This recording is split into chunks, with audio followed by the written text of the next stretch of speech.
하나님이 주시는 말씀 디모데후서 4장 12절에서 15절까지입니다.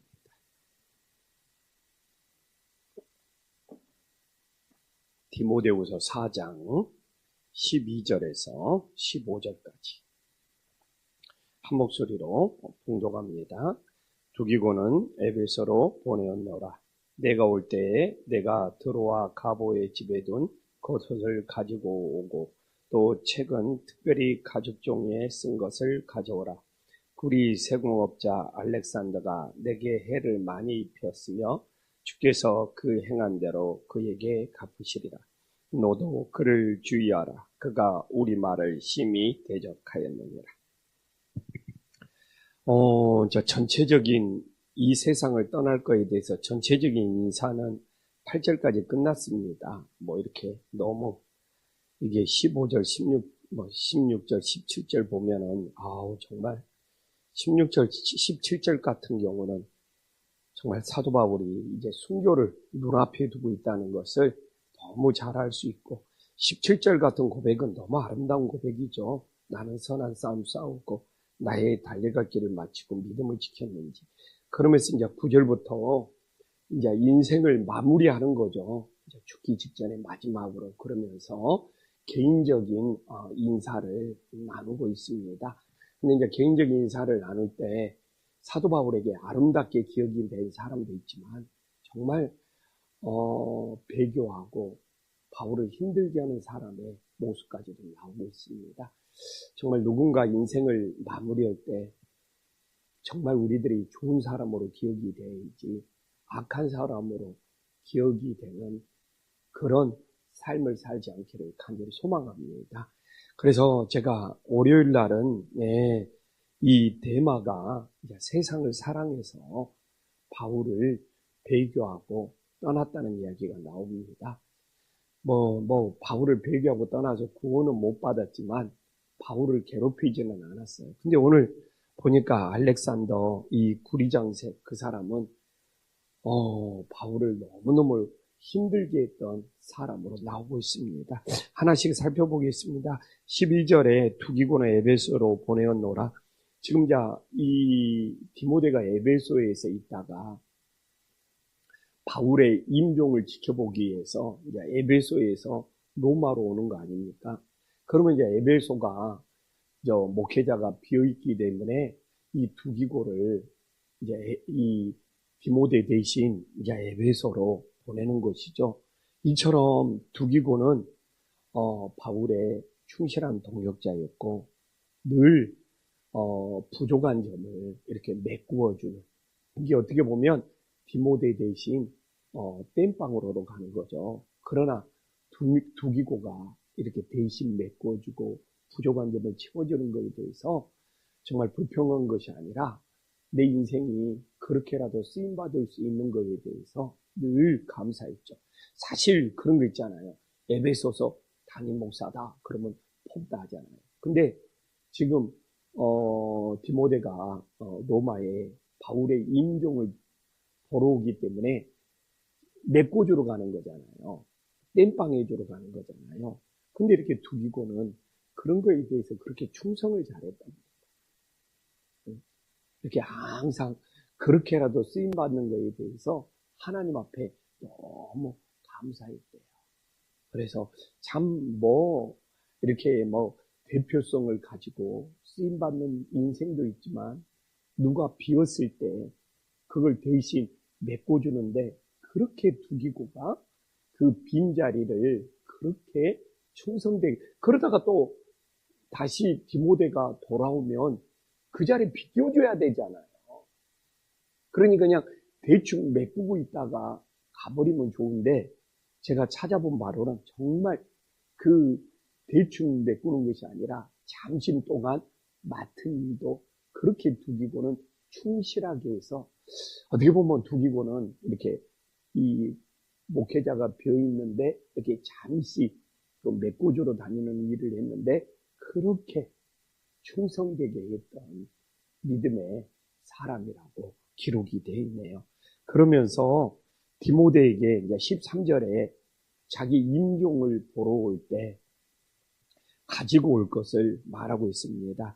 하나는 겉옷을 가져오라고 그래요. 왜냐하면 지금 겨울이 닥쳤나 봐요. 그래서 겨울을 나기 위해서는 정말 겉옷이 필요했기 때문에 감옥에서 보내는 겨울은 견디기가 힘들다는 거. 그래서 이 겉옷을 가지고 와서, 그래서 이제 그 겨울이 지나고 바울은 순교를 합니다. 그러니까 마지막 순교를 눈앞에 두고 이 사랑하는 제자 디모데와 마지막을 함께 보내고 싶은데, 이렇게 겨울을 견디려면 겉옷이 필요했기 때문에 바울이 디모데에게 겉옷을 가져오라고 그러고, 또한 책은 특별히 가죽종이에 쓴 거. 그 당시 가죽종이에 기록했다는 것은 특별한 책인데 구약 성경이었다고 합니다. 이 가죽종이에 특별한 책에 기록한 이 구약 성경을 가지고 오면서 바울이 임종을 눈앞에 두고 마지막까지 성경책을 정말 가슴에 품고 순교했던 것을 우리들에게 보여주고 있습니다. 그런데 오늘 14절에 세상을 사랑해서 바울을 버리고 떠난 이 데마보다 더 나쁜 사람이 나오네요. 10절에 데마는 이 세상을 사랑하여 나를 버리고 데살로니가로 떠나버렸잖아요. 근데 14절에 나온 구리장색 알렉당, 구리장색은 대장장이죠. 이 사람이 처음에는 예수님을 진짜 열심히 믿었는데 배교에서 이단자가 되는 거예요. 근데 이 사람이 배교에서 이단자가 되는 것이 왜 그러냐? 자기도 최고가 되고 싶다는 거예요. 자기도 이 종교단체에서 최고가 되고 싶은데 바울을 자기가 제낄 수 없다는 것을 알고, 이 구리장색 알렉산더는 이 기독교를 배교하고 자기가 이단의 단체를 만들어서 그 이단자의 최고 우두머리가 되었다고 합니다. 그래서 이 알렉산더는 이렇게 우두머리가 되는 것에, 그러니까 바울하고 함께 있으면 사람들이 바울을 너무 존경하고 너무 따르고, 그러니까 도저히 자기가 우두머리가 될 수가 없어. 그러니까 이렇게 기독교를 배교하고 자기가 이단을 차려서 이단의 우두머리가 되었던 사람이 구리장색 알렉산더인데, 이제 그렇게만 끝나는 것이 아니라 바울이 로마에서 재판을 받았잖아요. 그런데 불리한 재판을 해서 바울이 사형을 받도록 만드는 대표적인 장본인이 알렉산더라고 합니다. 자기가 우두머리가 되지 못했던 것이 그 마음속에는 복수심이 되어가지고, 아니 그게 복수할 일이냐고. 그래서 배교를 해가지고 바울이 재판받을 때 불리한 증언을 했던 사람이 알렉산더. 근데 나는 그렇다 쳐. 근데 바울이 어떻게 14절에 주께서 그 행한 대로 그에게 갚으시리라. 나는 오늘 새벽에 이게 그렇게 은혜가 돼요. 그냥 자기가 그냥 어떻게 하고 싶다는 것이 아니라, 자기가 그냥 우두머리가 되어서 불리한 증언을 했다는 것이 아니라, 오늘 주님께서 그냥 알렉산더가 행한 대로만큼만 그에게 갚아달라고, 어떻게 이걸 본인이 하지 않고 주님께다 맡길 수가 있습니까? 어떻게 이걸 주님께 맡길 수가 있습니까? 그리고 또 그 행한 만큼, 이게 바울이 지나치게 생각하지도 않고 본인이 갚으려고 하지도 않고 이 모든 걸 주님께 맡기면서, 주님은 잘 알 거 아니에요. 그가 얼마만큼 나쁜 짓을 행한지. 근데 그만큼만 갚아달라고 이렇게 부탁하는 바울을 보면서, 이게 진짜 예수님께 맡기는 신앙, 이게 진짜 예수님을 의지하는 신앙. 그러나 교회에서 그냥 무슨 일이 생기면 그냥 너 두고 보자, 그러면서 그냥 얼마나 찬바람이 쌩쌩 납니까? 근데 이렇게 바울은 내가 갚는 것이 아니라, 내가 해결하는 것이 아니라 주님께서 갚아주신다. 그러면서 또 지나치게 그가 행한 만큼 나는 이게 진짜 예수님을 본받는 삶이고 예수님을 따르는 것이고 이런 일을 겪어봤을 때 우리에게 진짜 믿음이 있는지 판가름이 나는 것이죠. 그래서 오늘도 우리가 새벽을 깨어 기도하지 않습니까? 억울한 일도 있고 속상한 일도 있고 누군가가 나에게 피해를 준 사람도 있을 거 아니에요. 이럴 때 우리도 사도 바울처럼 기도 한번 해봤으면 좋겠어요. 주께서 그 사람의 행한 대로 주님께서 갚아주시라고 우리가 맡기면서 기도할 때 진짜 믿음의 자녀로 정말 살아감을 깨달을 수 있기를 간절히 소망합니다. 근데 지금 그 사람이 바뀐 것이 아니야. 더 심하게 기독교를 핍박하고 있어. 이제는 이단의 우두머리가 되었어. 그래서 15절에 보면 너는 그를 주의하라. 그가 우리 말을 심히 대적하였느니라. 근데 이러는데도 주님께 맡기고 있어. 그래서 바울이 이단의 계수가 되니까 우두머리가 되니까 그렇게 복음 선포를 반대하고 또 재판 때 바울에게 불리한 질문을 하고 그래서 디모데도 이 알렉산더에게 당할 수 있으니까 오늘 뭐라고 합니까? 너도 그를 주의하라. 우리 말을 여기서는 복음을 선포하는 거거든요. 조금이 아니요. 심히 대적하였느니라. 이렇게 디모데에게 주의를 당부하고 있습니다. 그래서 우리가 언젠가 개인적으로 인생을 마무리해야 되잖아요.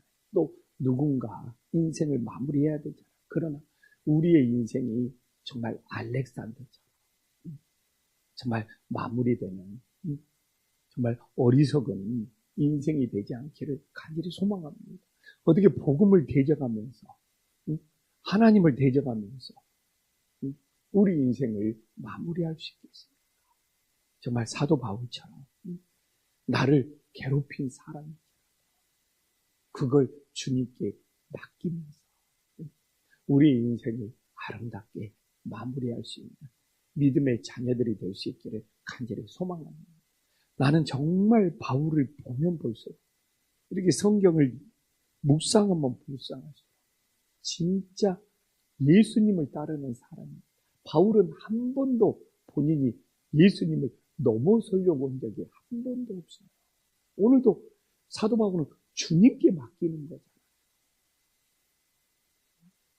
그래서 바울은 자기 자신을 주님과 비교조차 안 해요. 진짜 주님을 전하고 주님을 따르고 주님을 섬기는 예수님의 제자인 거지. 그래서 오늘도 정말 우리 새벽에 정말 모든 걸 주님께서 갚으심을 믿고 주님께 맡기는 은혜로운 새벽이 될 수 있기를 간절히 소망합니다. 기도하겠습니다. 하나님 아버지, 이 시대에 두기고 같은 사람도 필요합니다. 본인이 대표가 되어야 되고 본인이 담임이 되어야 되지만 두기고는 잠시 잠깐이라도 비어있는 자리를 그냥 시간만 채우면 되는데 두기고는 그 비어있는 자리를 그렇게 충성되게 헌신하고 정말 메꾸었던 아름다운 사람입니다. 하나님께서 우리를 쓰시는 모양이 다릅니다. 두기고처럼 그렇게 비어있는 자리를 잠시 메꿀지라도 정말 충실되게 정말 행하여 하늘의 면류관을 받을 수 있는 믿음의 자녀들이 될 수 있도록 역사하여 주시옵소서. 구리장색 알렉산더, 예수님을 만났지만 본인이 우두머리가 되고 싶어서 어떻게 배교할 수 있겠습니까? 그리고 한평생 사도 바울을 괴롭히고 대적하고 또한 로마 재판에서 불리한 증언까지 했던 정말 어긋난 인생, 잘못된 인생, 다른 사람에게 해를 끼치는 인생이 되었습니다. 주님, 예수님 믿는 우리는 누군가에게 해를 끼치는 인생이 아니라 도움이 되는 인생이 될 수 있도록 역사하여 주시옵소서. 그런데 사도 바울 어떻게 이렇게 기도할 수 있습니까? 자기에게 해를 끼치고 불리한 증언을 해서 정말 옥살이를 하게 만들었던 알렉산더의 모든 것을 진짜 주님께 맡기고 있습니다. 주님께서 행한 대로 갚아달라고 간절히 기도하고 있습니다. 오늘도 우리가 새벽에 깨어 나왔습니다. 정말 모든 것을 주님께 맡길 수 있는 믿음의 자녀들이 될 수 있도록 역사하여 주시옵소서. 오늘도 우리가 살아가면서 혹시 내 말과 내 행동이 예수님의 복음을 대적하지 않게 하여 주시옵시고 정말 살아계신 예수님을 증거하는 향기 나는 입술이 되어지게 하여 주시옵소서. 예수님의 이름으로 간절히 기도 올리옵나이다. 아멘.